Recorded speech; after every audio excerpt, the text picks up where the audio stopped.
दोस्तों नमस्कार, मैं हूं Harkesh Kumar, research scholar of BBAU और आप देख रहे हैं हमारा चैनल हिंदी MBH।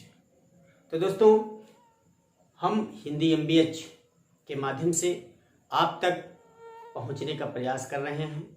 दोस्तों यह हमारा चैनल ग्रामीण विद्यार्थियों के लिए समर्पित है जिनके पास कोचिंग की कोई सुविधा नहीं है, ना ही उनके पास विशेष रूप से किसी प्रकार का मटेरियल उपलब्ध हो पाता है, फिर भी बच्चे पढ़ने के लिए आतुर रहते हैं। उनके लिए हम विशेष रूप से ये शिक्षा का प्रसार कर रहे हैं, साथ साथ हिंदी का भी प्रचार और प्रसार कर रहे हैं। तो दोस्तों आज हम आपको हिंदी साहित्य में आधुनिक काल और आधुनिक काल में जो 4 भाग हैं आधुनिक काल के, भारतेंद्र युग, द्विवेदी युग, छायावाद और छायावादोत्तर।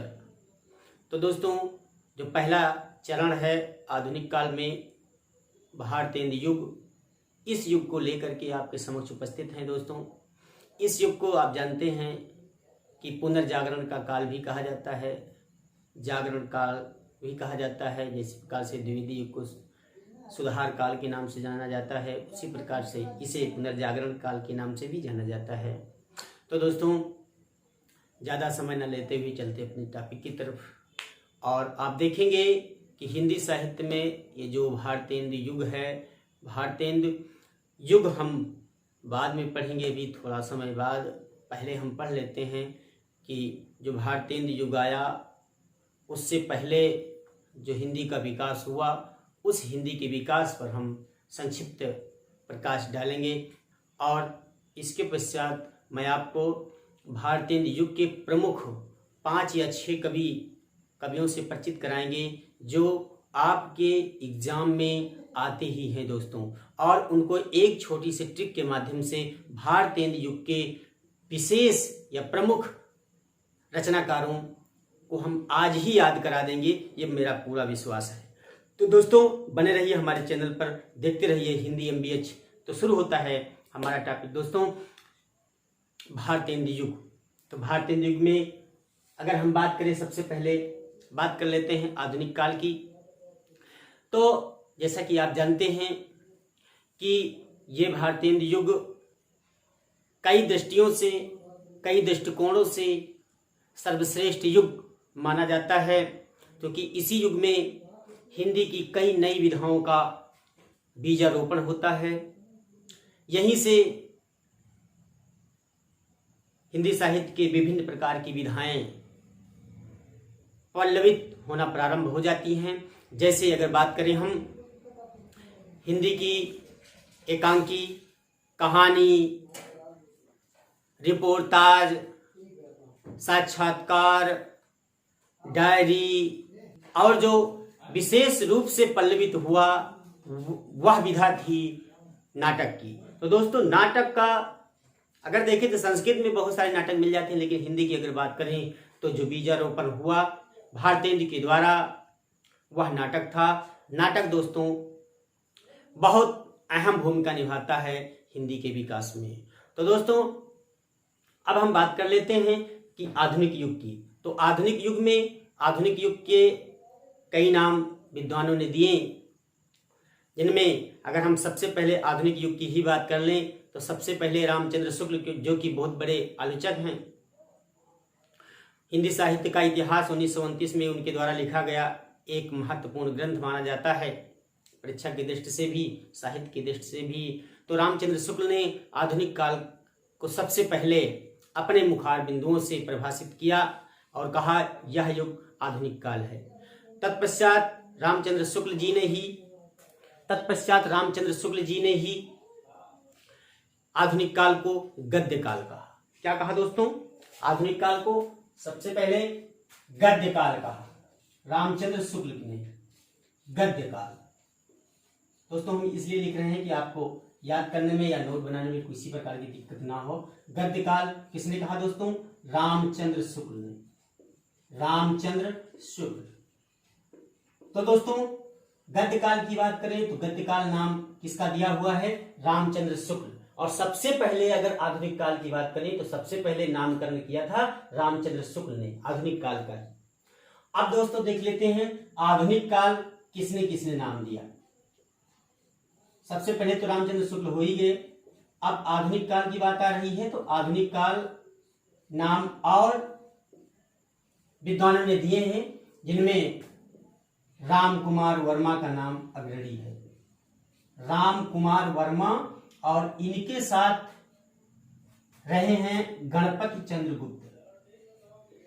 गणपति चंद्रगुप्त, गणपति चंद्रगुप्त।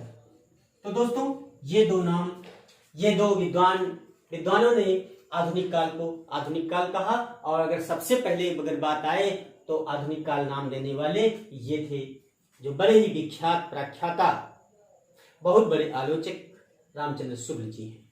तो दोस्तों एक नाम और आता है आपके सामने, वो है वर्तमान काल। वर्तमान काल। तो दोस्तों वर्तमान काल नाम किसने दिया? याद रखिएगा, वर्तमान काल नाम देने वाले विद्वान थे मिश्र बंधु। कौन थे दोस्तों? मिश्र बंधु। याद रखिएगा, मिश्र बंधु। मिश्र बंधुओं ने आधुनिक काल को वर्तमान काल नाम दिया। दोस्तों अब हम चलते हैं सीधा हिंदी के विकास में किन किन भाषाओं का योगदान रहा और उन भाषाओं में कौन कौन से ग्रंथ, कौन कौन सी रचनाओं का सृजन हुआ, ये हम देखेंगे। दोस्तों चलते हैं सीधा हिंदी के विकास में ब्रजभाषा और खड़ी बोली। ब्रजभाषा और खड़ी बोली, खड़ी बोली और ब्रज दोनों पर अगर हम विचार करें और इसके पास्ट में जाएं, इसके भूत में जाएं, तो हमको मिलेगा कि ब्रजभाषा का विकास तो बहुत पहले से हमको दिखाई देता है, लेकिन जो इसका वास्तविक विकास हुआ वह रीतिकाल में देखा जाता है। क्योंकि रीतिकाल में ब्रजभाषा अपनी महती भूमिका निभा रही थी। यही ब्रजभाषा है जो भक्तिकाल में एकदम दब गई थी, लेकिन जैसे ही रीतकाल आता है वैसे ही उभर आती है। तो दोस्तों हिंदी के विकास में दो भाषाएं अपनी महती भूमिका निभा रही थी, जिसमें एक ब्रज है, दूसरा खड़ी बोली। ब्रज का मैंने बात कर लिया, अब हम देख लेते हैं खड़ी बोली। खड़ी बोली की बात करें तो अमीर खुसरो का नाम आपने सुना होगा। अमीर खुसरो ने खड़ी बोली में, क्योंकि अमीर खुसरो का जन्म 1253 में हुआ था, 1253 बहुत महत्व रखता है अमीर खुसरो का जो खड़ी बोली का योगदान है। खड़ी बोली में उन्होंने इतना अधिक योगदान दिया कि लगभग 12वीं-13वीं शताब्दी में ही उन्होंने खड़ी बोली में बहुत सारी रचनाएं आपके समक्ष प्रेषित की हैं, जैसे मुकरियां, दो सुखने, पहेलियां। इस प्रकार से अमीर खुसरो ने बहुत सारी रचनाएं दी हैं। अमीर खुसरो ने पहेलियों में लिखा कि एक थाल मोती से भरा, सबके सिर पर औंधा धरा, चारों ओर वो थाली फिरे, मोती उससे एक न गिरे। दोस्तों इस प्रकार की पहेलियाँ, जैसे पान सड़ा क्यों, घोड़ा अड़ा क्यों, रोटी जली क्यों, ये पहेलियाँ है। मतलब इनका तीनों का एक ही उत्तर है कि घोड़ा अड़ा क्यों, पान सड़ा क्यों, रोटी जली क्यों, क्योंकि फेरा न था। तो दोस्तों इस प्रकार से अमीर खुसरो ने खड़ी बोली में अपना अहम रोल निभाया। दोस्तों अब सीधा चलते हैं हम हिंदी के विकास में और कौन कौन से संस्थान थे, कौन कौन सी रचनाएं थी जिन्होंने अपनी महती भूमिका निभाई हिंदी के विकास में। तो दोस्तों चलते हैं सीधा, देखते हैं कि कलकत्ता में फोर्ट विलियम कॉलेज की स्थापना हुई थी। कलकत्ता में फोर्ट विलियम कॉलेज की स्थापना हुई थी 10 जुलाई 1800 ईस्वी में, और इसके जो संस्थापक थे वो थे लॉर्ड बेलेजली। कौन था दोस्तों? लॉर्ड बेलेजली। लॉर्ड बेलेजली ने इसकी स्थापना करके हिंदी को बहुत अधिक योगदान दिया था, लॉर्ड बेलेजली। तो दोस्तों आगे हम चलते हैं और देखते हैं इसकी स्थापना 10 जुलाई 1800 ईस्वी को हुई थी। जब क्रम आता है तो इस प्रकार के संस्थान देता है मैच करने के लिए कि कौन पहले कौन बाद में। तो दोस्तों याद रखिएगा 1800 ईस्वी में फोर्ट विलियम कॉलेज की स्थापना हुई। अब चलते हैं प्रेम सागर की। तो प्रेम सागर ने भी हिंदी के विकास में अपना योगदान दिया। तो प्रेम सागर के रचयिता कौन है? लल्लू लाल। कौन है दोस्तों? लल्लू लाल।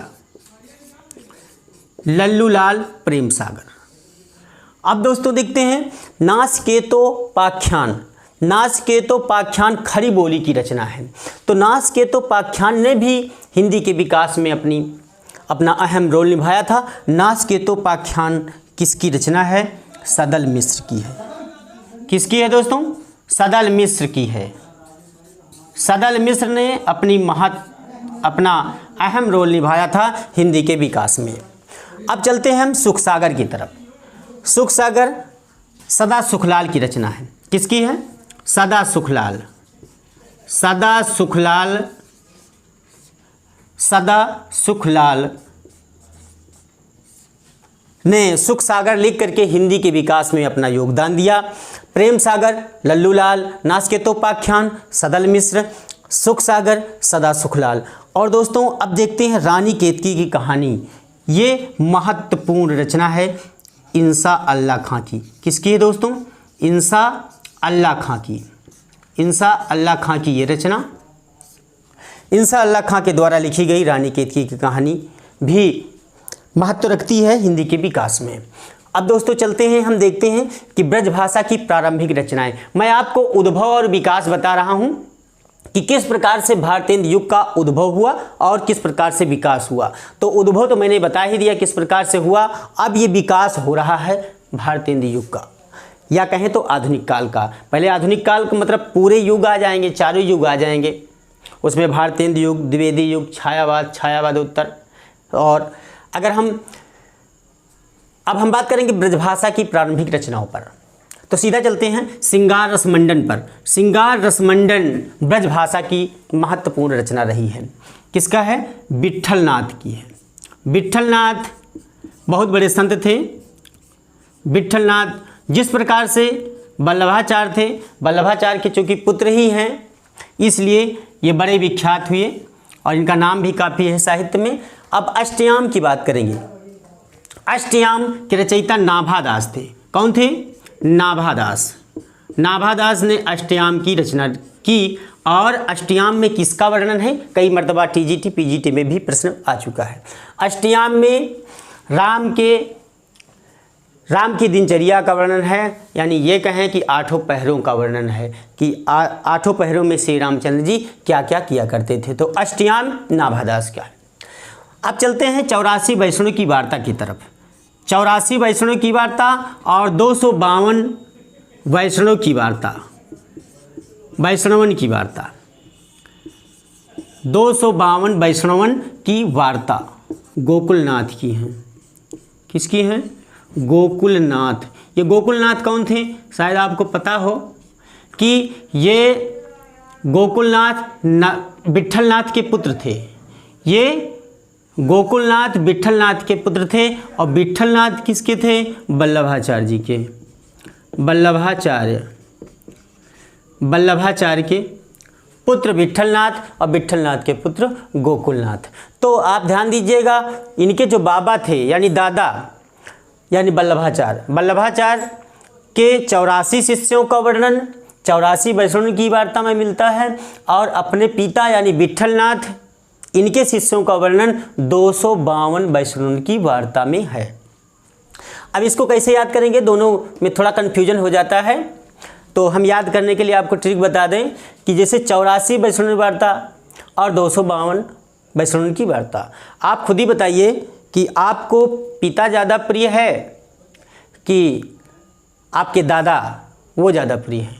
तो जाहिर सी बात प्रश्न उठेगा, आप माने ना माने, लेकिन ये कहीं ना कहीं सत्य है कि अपने पिता को लोग ज़्यादा महत्व देते हैं। तो जब पिता को ज़्यादा महत्व देते हैं तो जिनमें ज़्यादा शिष्य हैं वो पिता के हो गए, और जिनको कम महत्व देते हैं उनमें कम शिष्य हैं, यानी कम महत्व देते हैं यानी कि अपने दादा यानी कि वल्लभाचार्य। तो अगर बात करें 84 वैष्णव की वार्ता, तो इसमें वल्लभाचार्य के शिष्यों का वर्णन है। किसकी? वल्लभाचार्य के। 84 वैष्णव की वार्ता में वल्लभाचार्य के शिष्यों का वर्णन है और 252 वैष्णव की वार्ता में विट्ठलनाथ के शिष्यों का वर्णन है। याद रखिएगा दोस्तों, 252 और 84। अब चलते हैं हम आगहन महात्म्य और वैशाख महात्म्य की तरफ। तो दोनों के रचनाकार वैकुंठमणि थे। वैकुंठमणि शुक्ल कौन था दोस्तों? वैकुंठमणि शुक्ल थे। अब हम बात कर लेते हैं दोस्तों खड़ी बोली की प्रारंभिक रचनाओं की। ये आप ये मत सोचिए कि इसमें प्रश्न आते हैं कि नहीं आते। याद रखिएगा, ये बड़ा ही महत्वपूर्ण टॉपिक है, क्योंकि सब डायरेक्ट चला जाता है कहाँ? भारतेंदु युग को पढ़ने के लिए। अभी हम बताएंगे उनको भी, भारतेंदु युग के जितने भी कवि हैं और महत्वपूर्ण कवियों के नाम। फिर भी हम देख लें खड़ी बोली की प्रारंभिक रचनाएं। खड़ी बोली की प्रारंभिक रचनाएं। छंद वर्णन की महिमा। मैंने आपको बताया कि जितने भी विद्यार्थी होते हैं वो सीधा भारतेंदु युग के सभी कवियों को पढ़ना प्रारंभ कर देते हैं, क्योंकि वो टॉपिक होता है और ये जो आपको लगता बड़ा नीरस लगता है, इस वजह से इसको पढ़ा नहीं जाता, लेकिन प्रश्न सबसे ज़्यादा यहीं से पुटअप होते हैं। याद रखिएगा, खड़ी बोली की प्रारंभिक रचनाओं में छंद वर्णन की महिमा। ये अकबर के समय के कविगंग थे। कौन थे दोस्तों? कविगंग बड़े महत्वपूर्ण और हाजिर जवाब कवि थे।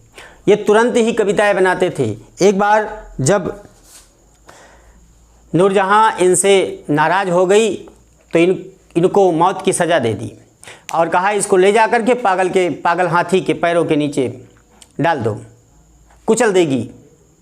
दोस्तों कविगंग को ले जाया गया और पागल हाथी के पैरों के नीचे डाल दिया गया। जैसे ही पागल हाथी ने अपना पहला पैर उठाया मारने के लिए, वैसे ही कविगंग के मुख से कुछ पंक्तियाँ निकली। वो क्या थी कि कबहु न भंडुआ रन चढ़े, कबहु न बाकी बम्ब, कबहु न भंडुआ रन चढ़े और कबहु न बाकी बम्ब, और सकल सभा ही प्रणाम कर विदा होत कविगंग। तो सोचिए ज़रा, जब मरते समय जो कविता कर रहा है, जब वो खुशी अपने जीवन में खुशहाल रहा होगा तो कितनी अच्छी कविताएं करता रहा होगा। तो छंद वर्णन की महिमा खड़ी बोली की प्रारंभिक रचनाओं में अपनी महती भूमिका निभाती है। तो दोस्तों अब देखते हैं भाषा योग वशिष्ठ की। भाषा योग वशिष्ठ राम प्रसाद निरंजनी का नाम सुना होगा। राम प्रसाद निरंजनी। तो राम प्रसाद निरंजनी ये भाषा योग वशिष्ठ जो 1741 की रचना है, इसको 1741 में राम प्रसाद निरंजनी इस रचना का सृजन करते हैं और इनको रामचंद्र शुक्ल जी इनको क्या कहते हैं? रामचंद्र शुक्ल राम प्रसाद निरंजनी को प्रथम प्रौढ़ गद्य लेखक मानते हैं। कई मरतबा ये प्रश्न पूछा गया है, याद रखिएगा। प्रथम प्रौढ़ गद्य लेखक किसे माना है? रामचंद्र शुक्ल ने। तो राम प्रसाद निरंजनी को प्रथम प्रौढ़ गद्य लेखक किसने माना है? रामचंद्र शुक्ल ने। याद रखिएगा। माधव विलास और सभा विलास, एक चीज़ बता दें जो मैंने शायद छोड़ा है, वो ये है आधुनिक काल को रामचंद्र शुक्ल जो आधुनिक काल की समय सीमा है वो 1843 से 1923 मानते हैं। याद रखिएगा, 1843 से 1923। अब देखते हैं माधव विलास और सभा विलास, दोनों की रचनाकार लल्लू लाल जी हैं। लल्लू लाल जी ने हिंदी के विकास में बड़ा योगदान दिया था। लल्लू लाल जो प्रेम सागर लिखते हैं। अब दोस्तों हम इसमें एक महत्वपूर्ण प्रश्न यहाँ से उठ कर के आता है कि सदल मिश्र, आपके पेपर को देखते हुए मैं पेपर को किस प्रकार से आएगा, कहाँ कहाँ से आते हैं, ऐसे प्रश्न बनाने का प्रयास कर रहा हूँ। सदल मिश्र बिहार के रहने वाले थे। इनको याद करने के लिए हम मिस्र से बिहार को, चूँकि बिहार में ज़्यादा मिश्रा लोग रहते हैं इसलिए बिहार का संबंध सदल मिश्र से। मुंशी सदा सुखलाल दिल्ली में जो रहता है वो सदा सुखी रहता है, तो सदा सुखलाल का संबंध किससे है? दिल्ली से है, क्योंकि जो दिल्ली में सभी जाने का प्रयास करते हैं खासकर राजनीतिक लोग, तो सदा सुखलाल दिल्ली। राजा लक्ष्मण सिंह आगरा, और आपको बता दें आगरा से एक महत्वपूर्ण पत्रिका निकाली जा रही थी राजा लक्ष्मण सिंह के द्वारा, वो थी प्रजा हितैषी। कौन थी? प्रजा हितैषी राजा लक्ष्मण सिंह 1861 ईस्वी। अब दोस्तों आपके समक्ष हम पुनः एक नया वीडियो लेकर उपस्थित होंगे। तो दोस्तों ये वीडियो अगर आपको पसंद आया हो तो कृपया लाइक करें, कमेंट करें, शेयर करें और सब्सक्राइब ना किया हो तो सब्सक्राइब अवश्य कर लें, क्योंकि सबसे पहले नोटिफिकेशन आपको मिलने वाली है। तो दोस्तों तब तक के लिए नमस्कार।